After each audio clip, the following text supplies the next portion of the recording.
All right, so I've been at Loyola for about a year and a half. The bulk of my career has been at the Drug Enforcement Administration, North Central Lab in Chicago, where I did a lot of drug analysis. So it sounded like I spoke to the coordinators here and talked on something very recent and topical would be in order, and so I picked opioids, and I've been doing talks on heroin and replacement opioids for a little while, so it sounded like a good match.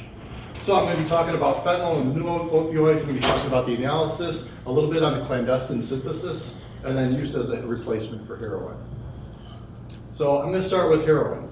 And the question is, oftentimes it's people want to know where does heroin come from? There's a lot of somewhat misinformation out there, but now, as it turns out, opium production and heroin production comes from 4 distinct places in the globe.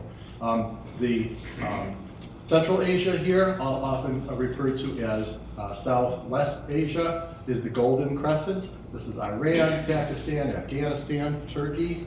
The Golden Triangle, usually referred to as Southeast Asia, Burma, very big production, Thailand, Laos, Vietnam. And then over in our part of the woods, South America, Colombia, and Mexico.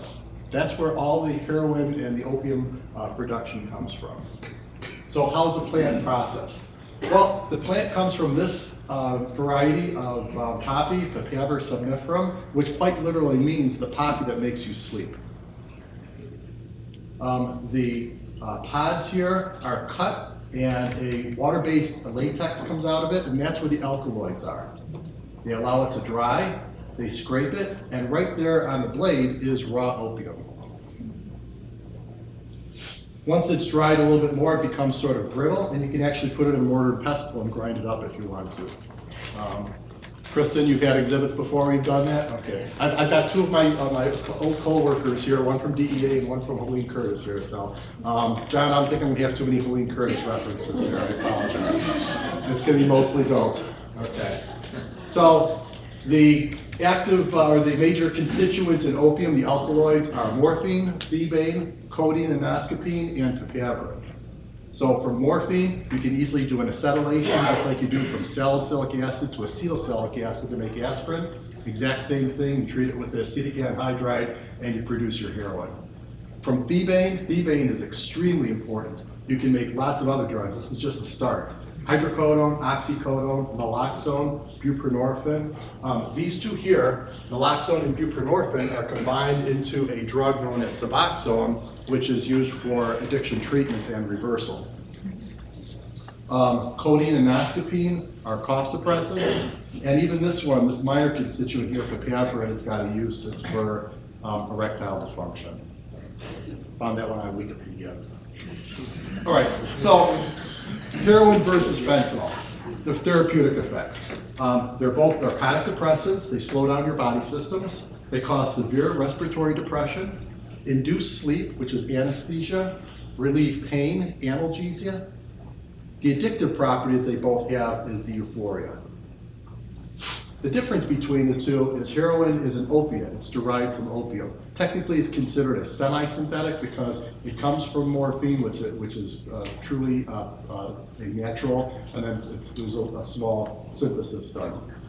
Fentanyl is completely from the lab. Now, no natural source of fentanyl exists. There is no fentanyl poppy, but it mimics the opiates. And then the other problem with fentanyl is that it's about 40 to 50 times more potent than heroin. The similarity is that they both act on the exact same receptors. The mainly is the mu receptor, but then there are secondary and tertiary receptors too in the brain, central nervous system. And by the way, if anybody's got any questions, stopping me at any time, I'd be happy to answer them. Okay, so here are sort of the traffic patterns of the heroin trade. So if you remember, I talked about the Golden Crescent, the Golden Triangle, Colombia and South America, and then Mexico. And what you can see here pretty quickly, and here's where the misconception is, that most people think about heroin, they think about poppies, and they think about Afghanistan, all right? None of that really comes to the US, all right? It's been ages since that came to the United States. All the heroin that's produced in Central Asia or the Southwest Asia and Southeast Asia is mainly for consumption in Europe and the Soviet Union. All right. All of our heroin comes from South America and actually more and more from Mexico. Here's a very busy chart here, but I'll walk you through it. So here is starting in 1977, going up to around 2012.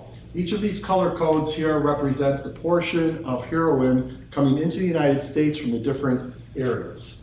We have Mexican in green, Southwest Asian in yellow, Southeast Asian in blue, and South American or the Colombian in red. And you can see over the years, the sourcing of this has changed to the point where now, the data here is a little bit old. In 2012, around, 5 years ago? Geez, we're in 2017 already.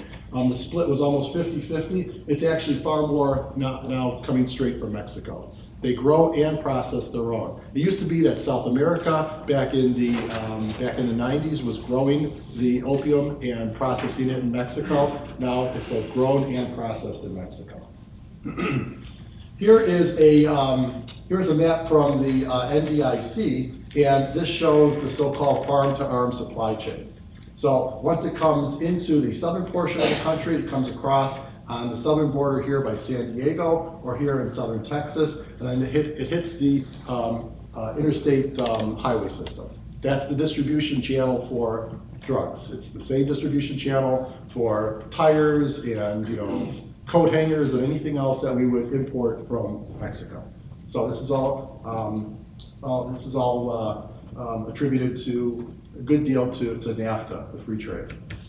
And you can see this comes in, most of this comes in here to Chicago and then distributed from Chicago. Now there are some arms that come into the East Coast here, but for the most part, most of our sourcing comes from southern border. All right, so what does pure heroin look like? Well, here are kilo bricks of heroin, about the size of a good textbook, wrapped up in tape.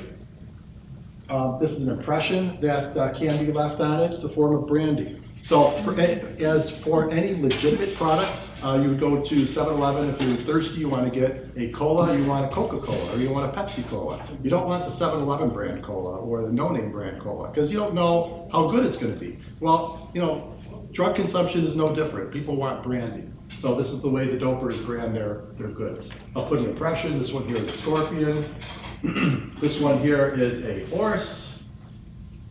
So it comes in, so it's more of a brown, this is more of a gray. And then another way it can come in is you can take the brick, you can hammer it down with a hammer. And years ago, the agents used to go through hotel rooms in North Africa when a lot of this stuff was being processed, and they could go up and down the hallway, and they could probably have enough probable cause to make cases just by hearing the hammers.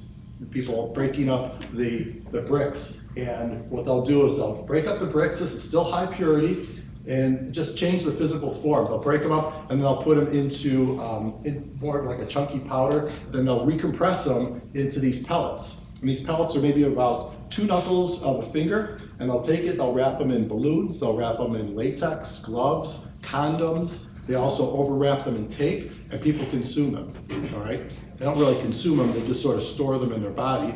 They hop on a plane, go on over an international border, and then poop them out on the other side. We used to call these poopers. This is black tar. Okay, that really does look like poop. Black tar is a way you can process heroin where you don't get the brown or the gray, it comes out just completely black. Yeah, it's because they leave sugars in there and they caramelize the sugars, and it's sort of a mess.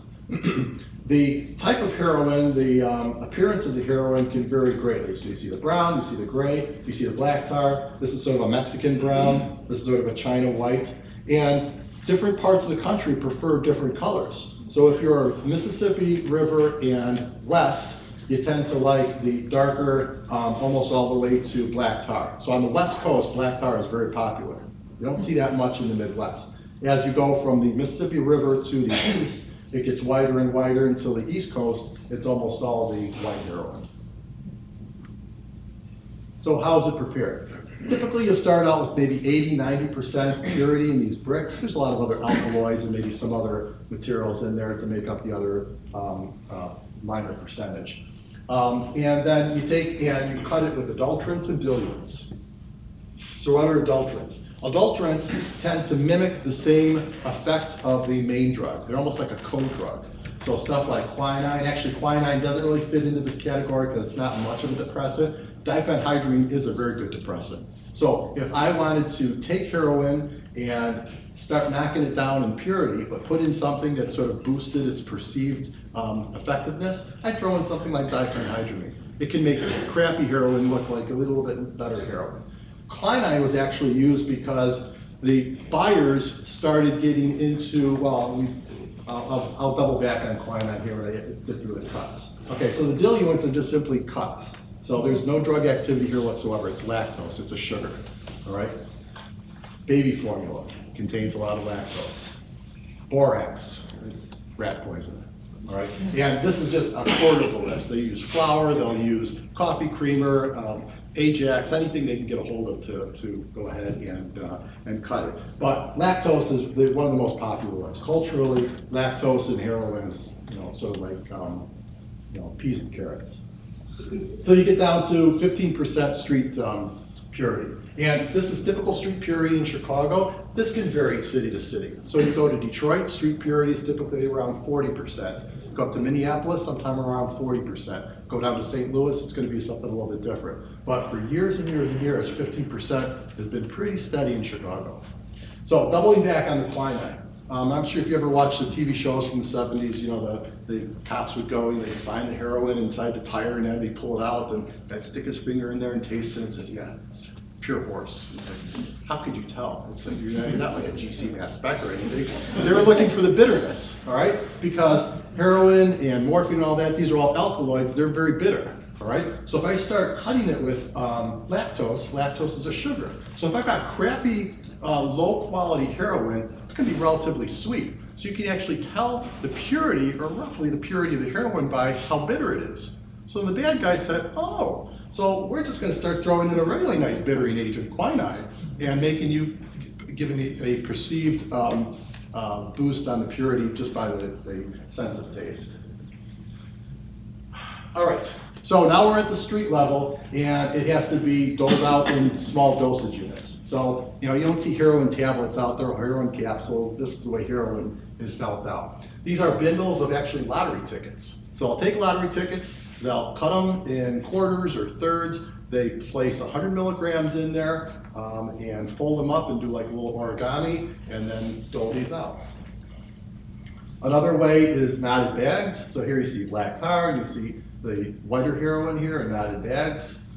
You will see some in gel caps. It's a nice, you can buy these by the tonnage quantity. They're cheap as can be, and nice and clean. You don't see that much of that. It's usually these first two. You see Ziploc bags, small Ziploc bags. You see bindles, these glassine bags, sort of wax paper bags that you might get, the almond cookies from the Chinese restaurant in. These are fairly small, and again, you're seeing branding. This one here is Batman brand, and all other sorts of stamps on here. And then the simplest of all is just little aluminum foil. Okay, there you've got the heroin in there, and this is actually convenient because if you're going to inject, you go ahead and take it. You mix it up there with a little bit of water in the tin or in the foil, and then you go ahead and inject. It's almost like a TV dinner. Right there. Or you can actually heat this up and you can smoke it. But most people don't smoke heroin. That's sort of an older technique. So here we go, routes of administration. The most effective is intravenous. Bioavailability is 100%. It can be snorted as a powder insufflation, or it can be smoked, or it can be inhaled as sort of a sublimed material vapor. It's referred to as chasing the dragon. But a lot of times people are introduced to heroin by this technique, and eventually they graduate to that technique. Okay, questions on heroin. All right, so let me switch gears to fentanyl. So fentanyl is really, really interesting because if, I'll show some of the chemical structures here of heroin and some of the other alkaloids versus fentanyl, and you look at these things, they don't look anything alike. I mean, it's just absolutely amazing. And the synthesis of this is ridiculously easy. So you start out with a phenethyl halide, you couple it to pyperidone, then couple that to aniline, and then at the very end you cap it off with an acylation and you pop on a propanol group. You've got your fentanyl. Now, there are markers for different clandestine routes. This is a marker for a certain route, which is the unreacted precursor to fentanyl, known as ANPP. This is the precursor of the precursor, known as NPP. This is overreaction of the aniline with, so you have excess aniline in the reaction and you go ahead and acylate it. This one here, you've got excess aniline with the pyperidone and then you acylate it. And these all show up in the mass specs. This is benzylfentanyl. Now benzylfentanyl is from a different synthetic route. This one here is what comes from what's known as the Janssen method. Janssen method.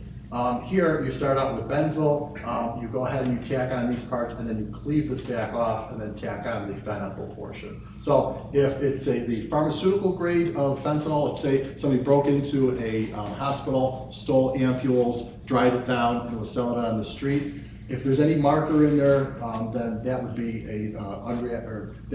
a small percentage impurity.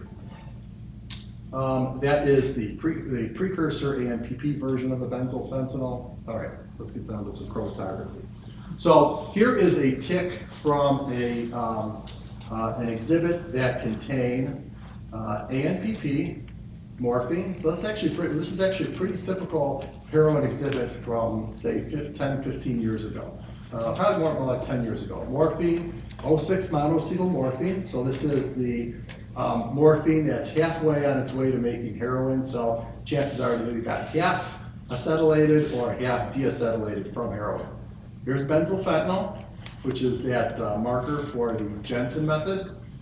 Here's heroin itself. This one here is fentanyl. All right, so all of these are nicely baseline resolved, and then a big slug of quinine.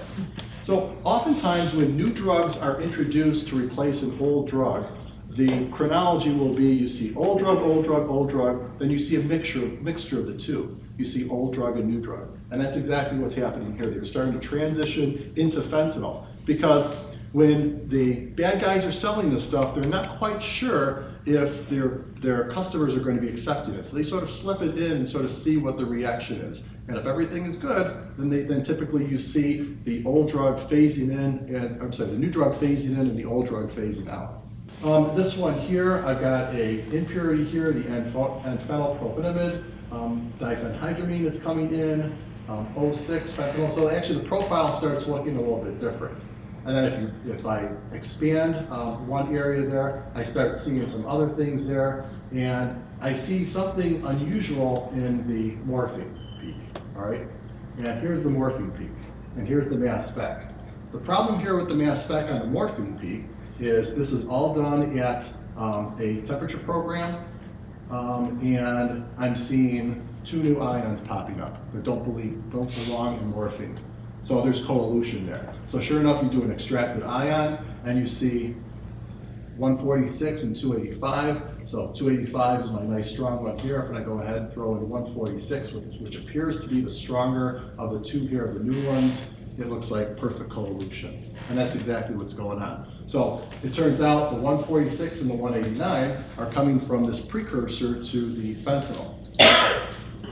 So, to prove to myself that the stuff was coeluting at the temperature program experiment and not at the high temperature, I did the reverse experiment. I started at high temperature, so there's my ANPP and my morphine, so this was at the temperature program.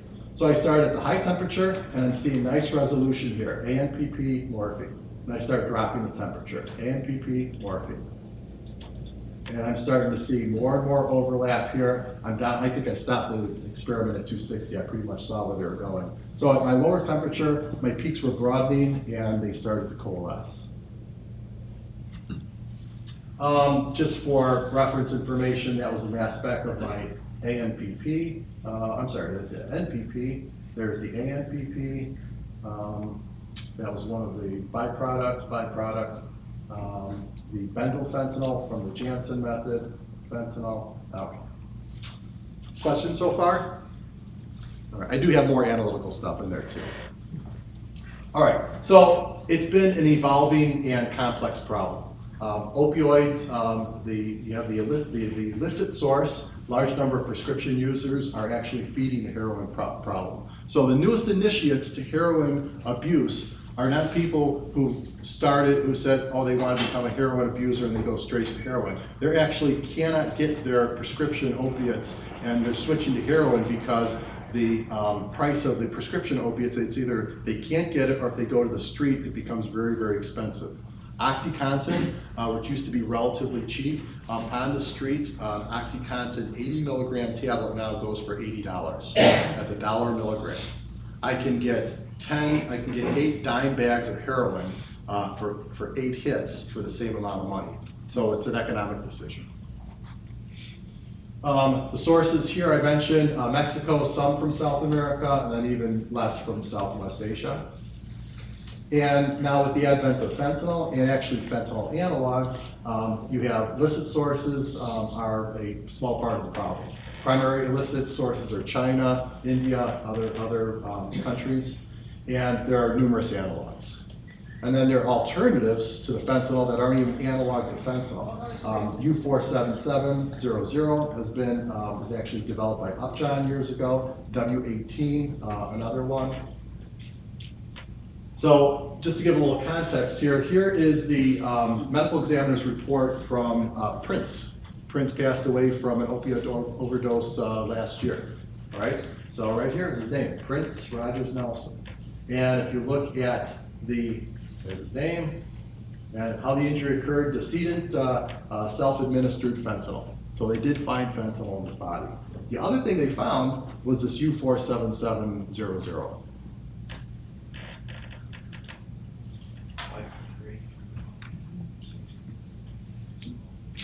Okay, so here's the problem with 10 years ago, it was only fentanyl. There were maybe a couple of analogs that popped up, but they were very, very minor. It was fentanyl being produced in Mexico. We identified a clandestine laboratory out there. We shut that down, and all of the fentanyl, source of fentanyl dried up. It saw hardly any more fentanyl coming into the country. It was one lab just outside of Mexico City. So here's the structure for fentanyl. So after fentanyl went away, years later, most recently in the last 2, 3, 4, 5 years, you see acetyl fentanyl. This was the first one to pop up. And this didn't pop up in the Midwest. This actually popped up on the East Coast. And the thought was this was being either produced or coming in from Canada and then coming into the East Coast. Now, at the time when this popped up 4 years ago, acetyl fentanyl was completely legal. This one here, fentanyl, is a Schedule II controlled substance. All right, simple possession of it is a felony. This one here, just as effective. I'm down to 1 carbon. I'm going from a 2 carbon side chain here on my amide to a 1 carbon. From a pharmacological standpoint, just as effective, completely legal. No laws in place for that. You have to prosecute that through the analog system.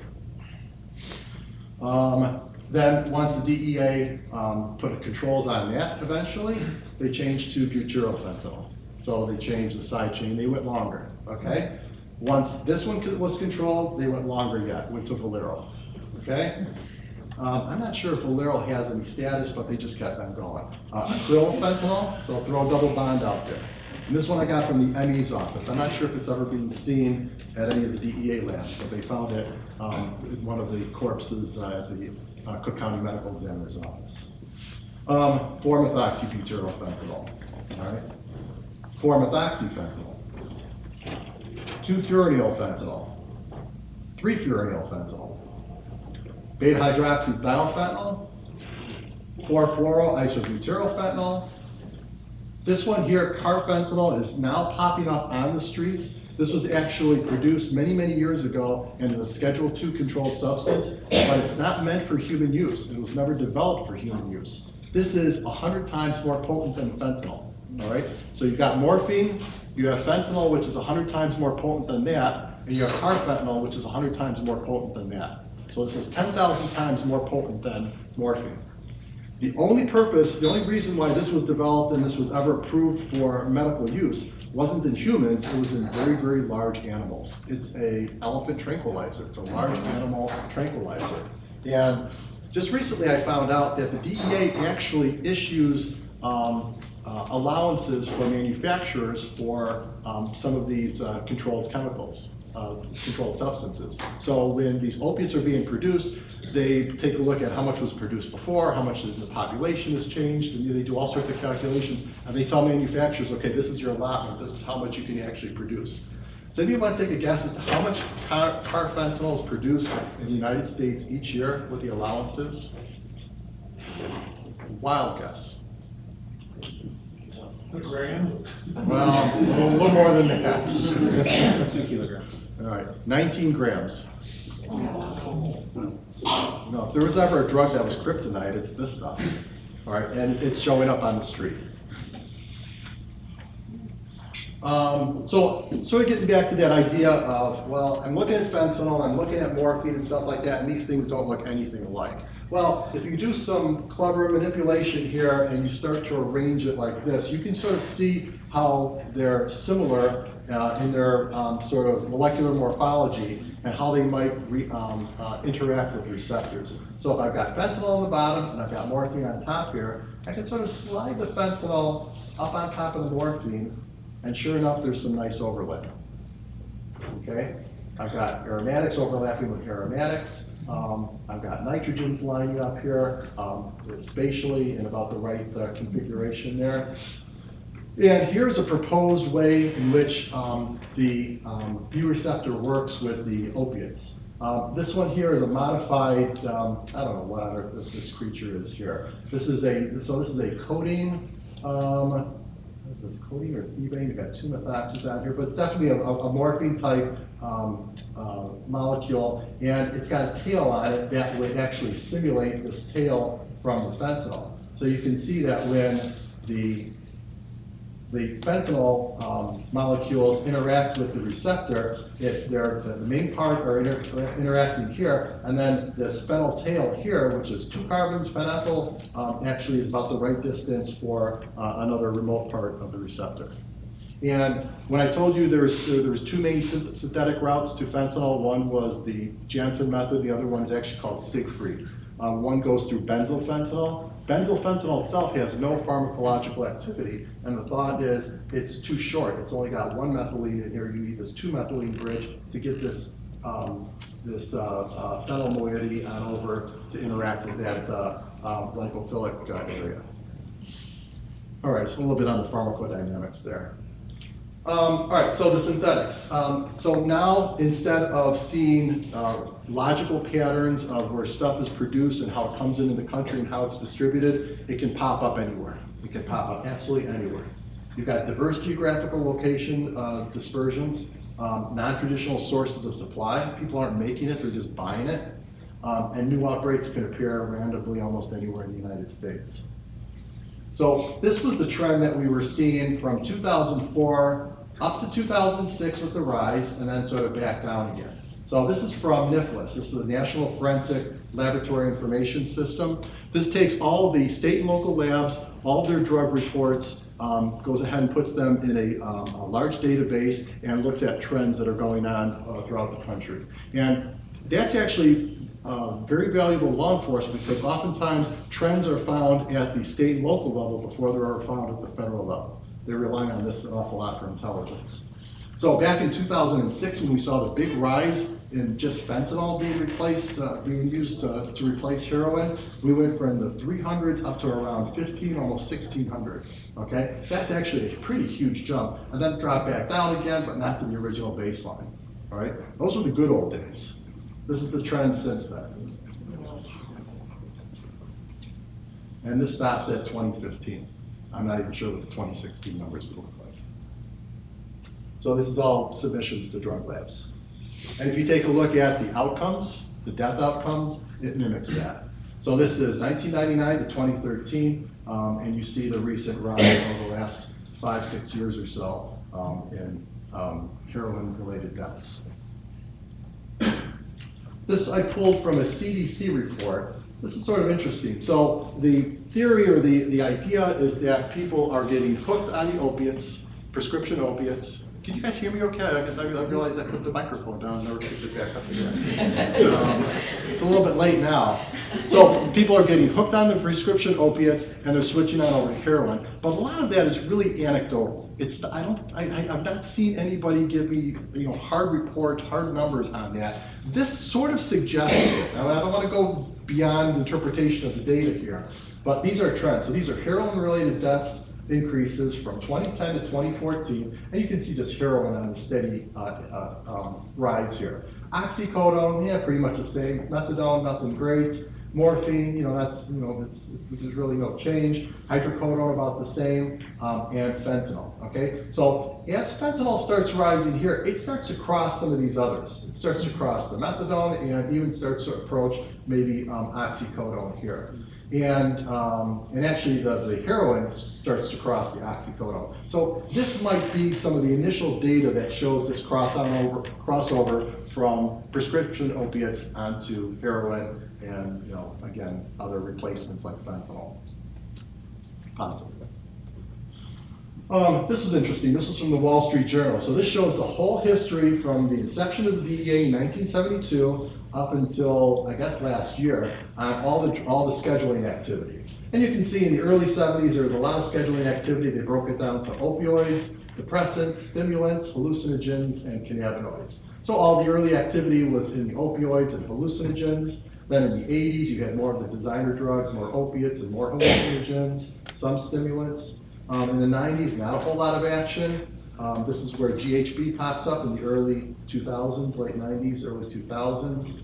And then in the last 6 years or so, just the explosion of opiates, but mainly the synthetic cannabinoids and depressants. And a lot of these drugs, you can't even categorize them anymore because they have multiple effects. At low dosage, they may be a stimulant. At higher dosage, they're a hallucinogen, and they go on over to a depressant. It's crazy. They're hitting like all sorts of receptors. All right. Now, can you test positive if you had a poppy bagel this morning for opiate use? Any guesses on that? Is this urban legend? Is this BS? Yes. Yes to all the above. There was a Seinfeld episode on this, right? My philosophy is everything in Seinfeld eventually becomes true. All right, so now that I've got my own analytical lab and I don't have a backlog to worry about, I can actually run these types of experiments. So I grabbed poppy seeds from my kitchen cabinet, I brought them into the lab, I ground them up a little bit, I extracted them, and I came up with this. And I didn't have much time the first day I did this. I was like, oh, geez, I'm not going to wade through all this sort of stuff. But then I took another look at it a week or so ago because I thought, I got to throw more chromatography. This is a chromatography discussion group. I can't show them synthetic chemistry. I got to show them some good chromatography. So this isn't the greatest chromatography. It's a little bit on the busy side, but I'm actually getting some pretty good separation here. And I started looking at the data. And sure enough, down here, my little cluster, I'm finding morphine, codeine, and thebate. Not bad. I don't know if anybody's going to lock me up for that amount of morphine. Technically, both codeine and thebate are controlled, but they're there. All right. Now, I did not weigh out the poppy seeds. This was just sort of a spur of the moment experiment. I estimated it may have been around 5 grams of poppies. So my guess is that if you have a poppy bagel, you're probably okay. But if you go for those desserts from the Polish bakery that've got all the poppy seeds in them, and you're consuming 20, 30 grams of poppy, there's actually papers on this where they've given subjects that much poppy, and they do start testing positive. So be careful. Careful what dessert you reach for. And just to hear structural similarities between morphine, codeine, and thebate. So here's our campus. I took this shot today. I got a drone on out there. And so regardless of what you see outside, on campus, it's this beautiful. In all fairness, it's a beautiful campus. When I interviewed there a year and a half ago, I didn't really know that much about the school, and I was just absolutely pulled over by the campus, and the fact that we're on Lake Michigan. And those are beaches in the background there, so we have our own beaches, okay? And, but actually, it looks a little bit more like this, in all fairness. So, and this is actually a shot from Toluca, Mexico. I actually processed that fentanyl lab back in 2006, and as we were leaving, they've got this huge statue here of Emiliano Zapata, so I took a shot, and so I'd like to have it in my talks.